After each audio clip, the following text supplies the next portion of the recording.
Hi guys, welcome to my channel. Friends, बहुत बहुत स्वागत करती हूँ आपका मेरे चैनल पर।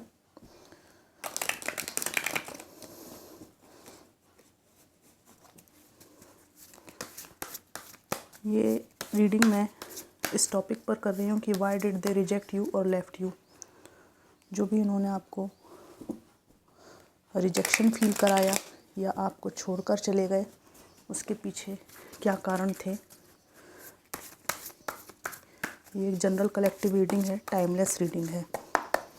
जितना आपको मैच करे उतना ले लीजिए, बाकी को आप दूसरों के लिए छोड़ सकते हैं। Why did they reject you or left you?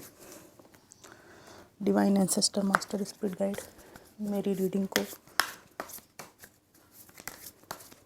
Help कीजिए एनर्जीज निकालने में।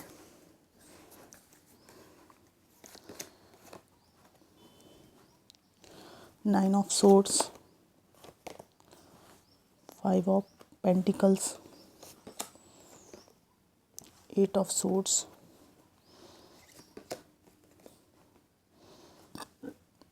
Eight of pentacles, four of pentacles, page of pentacles. Pentacles की बहुत एनर्जी आ रही है आज की रीडिंग में। Queen of pentacles, seven of cups. Bottom of the deck है queen of cups. Why did they reject you और लेफ्ट यू। सबसे पहली बात तो मुझे यहाँ पे दिखाई दे रही है कि कुछ लोगों के पर्सन स्ट्रगलिंग मोड में थे। ये फाइनेंशियली बहुत स्ट्रगल कर रहे थे। हो सकता है ये पढ़ाई कर रहे हो अपनी, या कोई फाइनेंस से संबंधित समस्या हो, और फाइनेंशियली स्ट्रांग ना होने की वजह से ये आपसे पीछे कदम उठा रहे थे, क्योंकि ये आपकी जिम्मेदारी उठाने में उस टाइम पे सक्षम नहीं थे। और बाद में इन्होंने अपने आप को बैलेंस किया है, ठीक है, फाइनेंशियली अपने आप को ठीक ठाक किया है। उसके बाद इनको बहुत दुख है इस चीज़ का कि इन्होंने आपके जैसे family person, loving, caring, motherly nature वाले इंसान को परिस्थितिवश छोड़ दिया, ठीक है, अपना नहीं पाया।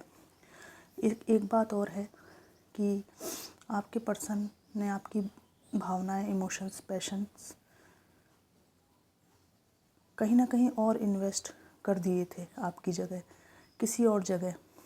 आप इसे चीटिंग का नाम दें या फ्रेंडशिप माने।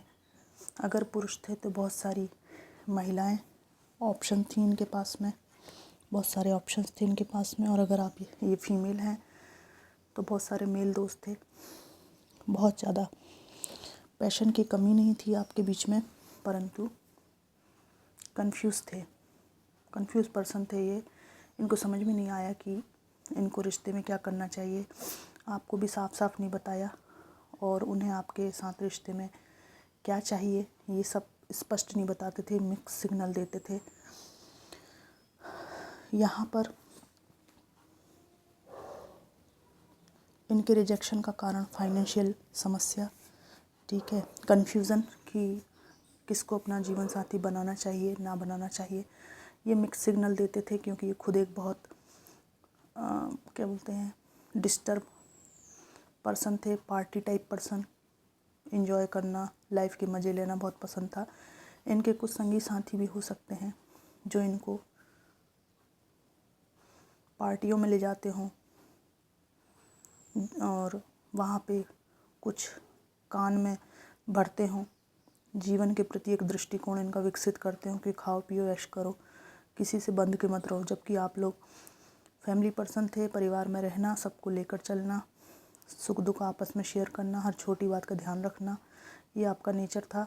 जबकि यह पर्सन जब भी फैमिली की कोई बात आए, कोई निर्णय लेने की बात आए, तो उस ओकेशन पर कोई भी बहाना बनाकर भगोड़ापन दिखाते थे, भाग खड़े होते थे।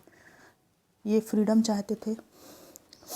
थोड़ी सी इनकी बचकानी हरकतें, जीवन को सिंसियर होकर ना देखना, इस तरह का था। ये परिवार में बंद कर नहीं रहना चाहते थे, परिवार की जिम्मेदारियों से बचकर भागते रहते थे। और इनके ये दोहरा व्यवहार ही आपको रिजेक्ट करने का कारण था। धीरे धीरे ये रिश्ता रिजेक्शन से छोड़ने की तरफ चला गया, और छूट गए आप इनसे, ठीक है। फुल फ्रीडम इनको चाहिए थे, कहीं ना कहीं इनको आपके साथ जिम्मेदारी शेयर करनी पड़ेगी, ऐसा इनको लगता था। आपकी रोक टोक और अपेक्षाओं से, आपकी बातों से इनको लगता था कि इनको आप दायित्व निभाने के लिए फोर्स कर रहे हैं, रिस्पॉन्सिबिलिटी इनको निभाना पड़ेगा। आप एक इंसान थे जिन्होंने परिवार की रिस्पॉन्सिबिलिटी बचपन से उठाई थी, लेकिन आपने किसी की फ्रीडम को बाधित नहीं किया था। पर ये व्यक्ति फ्रीडम तो चाहते थे, परंतु जिम्मेदारी उठाना नहीं चाहते थे। आप दोनों की एनर्जी बहुत अलग थी। पार्टी करना, पैशनेट रहना, फ्रेंडशिप, चीटिंग, दिखावा, अच्छा पहनना, ओढ़ना और इन्हीं चीज़ों में दिन रात डूबे रहना, अपने अपीयरेंस पे बहुत ध्यान देना। इवन ये अगर आपसे मैरिड थे तो भी बिल्कुल सोसाइटी में ऐसा बताना चाहते थे, न जाने क्यों, कि अनमैरिड हैं, और दूसरे अपोजिट सेक्स को ये ताकते थे। कई बार आपने भी ये बातें इनकी पकड़ी, तो एक मैच्योर पर्सन ये नहीं थे। और ये एक जनरल रीडिंग है, हो सकता है सभी बातें आपको मैच ना करें, ठीक है। वहीं आपको इनके साथ बहुत स्ट्रगल करना पड़ रहा था, परिवार को लेकर चलने के लिए बहुत मेहनत कर रहे थे आप, ठीक है। इनके रहते हुए भी ये तो निकल लेते थे, अगर ये आपके पार्टनर थे, ये निकल लेते थे नहा धो के, तैयार होके, फिर बच्चों को स्कूल छोड़ना, उनको लेकर आना, या जो भी परिवार के बुजुर्ग हैं, परिवार के सदस्य हैं, उनकी सब जिम्मेदारियों को अकेले निभाना, अकेले पिसते रहना, ये सब आपने बहुत किया है। इसलिए इनके रिजेक्शन को देखते देखते बाद में आपने भी इनको रिजेक्ट किया है। यहाँ ऐसी भी वाइब है। कई बार आपने अपने पर्सन को झूठ बोलते, चीटिंग करते पकड़ा है, फिर भी आपने अपने रिश्ते को बचाने के लिए कई बार इनको माफ़ी दी है, ठीक है। कई ऑप्शंस भी आपके पास कैरियर को लेकर थे, परंतु इस व्यक्ति के लिए आपने सब कुछ सेक्रीफाइस करके इनके साथ रिश्ता जोड़ा था, ठीक है।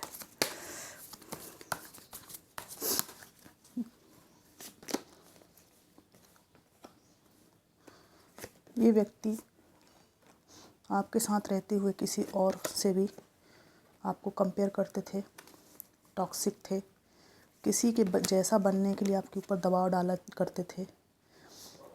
ये इमोशनल दबाव, कंपेयर करना, ठीक है, जिम्मेदारियों को उठाते उठाते आप बिल्कुल डल हो चुके थे, बहुत थक चुके थे, बहुत कुछ किया आपने, है ना। ये बोझा उठाते उठाते आप थक कर चूर हो गए, गिर गए, है ना। और इस पर्सन को आपने कई बार माफ़ भी किया। बाद में इनको अपनी गलती का एहसास हुआ है कि इनकी गलती थी। ये आपके प्रति एफर्ट्स नहीं डाल रहे थे, जिम्मेदारी फील नहीं कर रहे थे, परंतु आपको ये लगा कि जब मेरे लिए एफ़र्ट्स नहीं डाले जा रहे हैं तो मैं क्यों इतने मौके दे रहा हूँ या दे रही हूँ। मुझे इस सिचुएशन में बाहर निकलना है, और आपको लग रहा था कि डूब जाएंगे, आप बर्बाद हो जाएंगे, तो आपने इनको रिजेक्ट किया है। इन्होंने ऐसी परिस्थितियाँ निर्मित की कि आपको इन्हें रिजेक्ट करना पड़ा लास्ट में। ज़िंदगी में आपने इनसे बाहर निकल कर बहुत कुछ अच्छा किया है, ठीक है। अपने आप को फाइनेंशियली मैनेज करने की कोशिश की है। टॉक्सिक ट्रेट्स क्या होते हैं ये आपने परखा है, और ऐसे लोगों को आप अपनी ज़िंदगी से बहुत इजीली बाहर कर देते हैं। ये इसी व्यक्ति के एहसानों के कारण है कि आपने अपनी ज़िंदगी में बैलेंस करना सीखा है। और यहाँ पर इनकी ड्रामेबाजी से तंग आकर ये रिजेक्शन आपने किया बाद में। पहले इन्होंने आपको इग्नोर किया है, यू आर नथिंग, ऐसा कुछ फील कराया था। आपका पर्सन नौटंकीबाज इंसान भी रहा है कुछ लोगों के लिए, निश्चित रूप से बात है। बहुत ज़्यादा ड्रामेबाजी करना, ठीक है, 10 बार माफ़ी मांगना कि परिवार बहुत मुश्किल से मिलता है, बनता है, ठीक है, परिवार को मत तोड़ो। उसके बाद स्वयं ही ऐसी हरकतें करना जिससे परिवार स्वयं ही टूट जाए। दूसरे को ज्ञान देना परंतु उसको खुद पर लागू नहीं करना। हर किसी को दोस्त बनाना, कोई लेवल मेंटेन नहीं करना, कोई डिग्निटी मेंटेन नहीं करना। जबकि आपके फ्रेंड्स वही थे जिनसे आपका दिल मिलता हो, जो आपका हित चाहते हों। सेलेक्टेड फ्रेंड्स थे आपके, उनके ऊपर ये ब्लेम गेम लगाते थे, क्योंकि ये व्यक्ति, कुछ लोगों के लिए मुझे निश्चित रूप से बात है, इस व्यक्ति का कुछ इंटेंशन ही ऐसा था कि आप इनसे थोड़े से दिखने में और परिवार के हिसाब से लुक वाइज बहुत अच्छे हो सकते हैं, और ये नहीं चाहते थे कि आप किसी की सपोर्ट के वजह से इनकी टॉक्सिसिटी से दूर हो जाएं। तो जो भी आपके समाज में आपको सहयोग करने वाले फ्रेंड्स थे, अगर वो मेल्स थे, अगर आप फीमेल हैं और वो मेल्स फ्रेंड्स मेल थे, तो ये उनके ऊपर और आपके ऊपर चारित्रिक दोष लगाकर कि आपका उनसे कुछ गलत संबंध है, ये एक पूरी योजनाबद्ध तरीके से इस व्यक्ति ने किया है, ताकि आपके जो फ्रेंड्स हैं आपको सही सही सलाह ना दे सकें और आप अपने दिल की बात, अपने दुख ना बता सकें, अकेले पड़ जाएं, और ये व्यक्ति आपको पूरी तरह से अपने कब्जे में ले ले, इस तरह की बात यहाँ पर है। इंटेंशनली ये हरकतें की गई हैं, बहुत दिल दुखाया गया आपका। ठीक है, लोगों का मजाक उड़ाना, लाइफ को सीरियस नहीं लेना, हवा में लंबी लंबी फेंकना, इन कारणों से रिश्ता आगे नहीं बढ़ पाया। ग्राउंडेड नहीं थे। इनकी फीलिंग आपके लिए आज भी ज़िंदा है, पर इनको लगता है कि आप उन्हें लाइफ में आने नहीं देंगे। कहीं ना कहीं आगे बढ़ गए हैं ये, पर इस बात का पक्का कंफर्मेशन है कि टावर मूवमेंट आने के बाद आपकी जो वैल्यू है, जो वर्थ है, इनको समझ में आ चुकी है। इनको पता है कि इन्होंने आपके साथ क्या किया है। वे आगे बढ़ने की हिम्मत इसलिए नहीं कर पाए, आपके पास आने की हिम्मत इसलिए नहीं कर पाए कि इन्हें लगता है कि शायद आप उन्हें अब माफ़ नहीं करेंगे। हो सकता है आपके इनके साथ किड्स हों, और इन्हें लगता है कि क्या पता ये अपने बच्चों को कभी देख भी पाएंगे कि नहीं देख पाएंगे। यहाँ पर बच्चों से मिलने की बहुत आकांक्षा है, परंतु इन्हें लगता है कि जब कुछ जिम्मेदारी निभाई ही नहीं तो कैसे वो बच्चे भी इनको सही मानेंगे। और इन्हें लगता है इस सिचुएशन में कि इन्होंने बहुत बड़ी गलती कर दी है, आपको फॉर ग्रांटेड लेकर पैरों पर कुल्हाड़ी मार ली। ऊपर वाले को कहते हैं ये अकेले में कि गड़बड़ कर दी मैंने, और ऊपर वाले ने ही इनको बताया है कि ठीक है, जो तुमने चूज़ किया है उसमें रहो और भुगतो, परिणाम तुम्हारे सामने स्वयं ही आएंगे। ठीक है, अब मैं कुछ इनके मैसेजेस निकालना चाहूँगी, फिर हम रीडिंग को क्लोज़ करेंगे। मेरे कुछ फ्रेंड्स हैं, रीडिंग्स को देखते हैं, वो बोलते हैं कि आपका चेहरा कभी नहीं देखा दीदी, आप कैसे दिखते हो। तो आपकी दीदी ने एक शॉर्ट डाला है, ठीक है, हाँ कल डाला है, कल या परसों डाला है मैंने। उसमें मेरे कुछ 2-4 फोटोग्राफ्स हैं, वो आप देख लीजिएगा तो आपको पता चल जाएगा कि दीदी कैसी दिखती है। चलिए देखते हैं। आई लॉन्ग फॉर योर किस, डीप किस होते थे आपके बीच में, ठीक है, बहुत याद आता है उनको वो।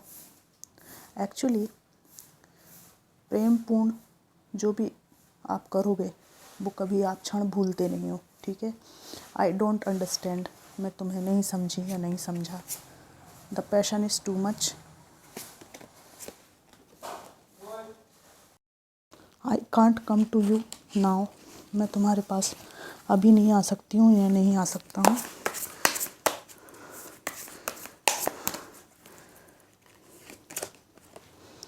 If I could go back in time I would handle us differently, अगर मैं वापस जा सकता, समय को वापस मोड़ सकता, तो मैं हमारे रिश्ते को दूसरी तरीके से हैंडल करता, इतना विध्वंस मचने नहीं देता। ये इनकी आकांक्षाएं, सपने हैं आपको खोने के बाद। Why can't I tell you the truth, मैंने तुमसे सच क्यों नहीं कहा। कुछ ऐसी बात है जिन्होंने धोखा दिया है आपको काफ़ी समय तक। जब आपको पता चला है तो बिखर गए थे आप, बहुत बिखरे हैं आप।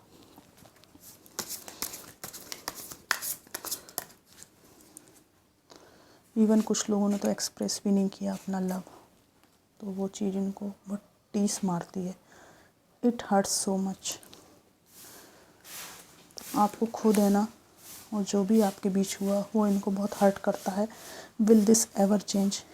क्या ये सब कभी चेंज होगा? I can't handle your love. आप इन्हें बहुत चाहते हैं और ये बिल्कुल भी इनको लगता है कि इस योग्य नहीं है। Painful memories,